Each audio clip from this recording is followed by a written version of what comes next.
Өмнөгчгээ Монгол улс дэлхийн малын эрүүл мэндийн байгууллагын сөрөг жагсаалтанд орсон.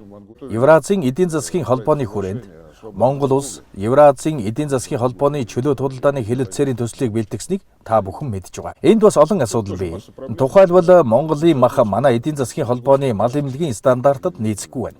Миний ойлголтоор 1990-ад оноос эхэлсэн Орос-Монголын харилцаанд үүссэн зогсонгүй байдлыг бид давж гараагүй л байгаа. Худалдаа, эдийн засгийн харилцаа зогсонгүй байна. Олон жилийн туршид шийдэгдээгүй асуудлууд ч бий.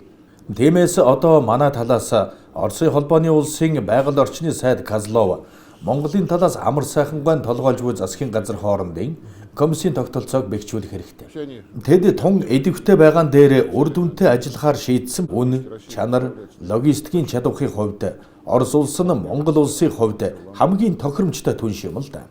Оросын холбооны улсын иргэдийг Монгол улсад бөөнөр нь аялуулах тодорхой нөхцөлийг бүрдүүлж байгаа. Манай Оросын үйл хөдлөх хөрөнгийг Монголд бүртгүүлэхэд хүндрэлтэй байгаа. Тэнцвэргүй байдал дээр үндэслэн тэд Евразийн эдийн засгийн холбооны хүрээнд Монгол улс Евразийн эдийн засгийн холбооны чөлөө тудалдааны хэлэлцээрийн төслийг бэлтгэснийг та бүхэн мэдж байгаа.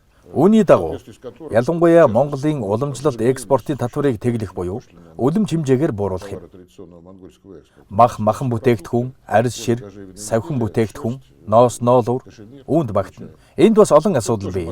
Тухайлбал Монголын мах манай эдийн засгийн холбооны мал эмнэлгийн стандартад нийцэхгүй байна. Өмнөгчгээ Монгол улс дэлхийн малын эрүүл мэндийн байгууллагын сөрөг жагсаалтанд орсон. Жигэнсэн махны галийн татварыг тэглэж ихвэл эндээс экспортлно гэж харж байна. Манай иргэд Монгол жигэнсэн махыг худалдан авахдаа их ам сайтай байна.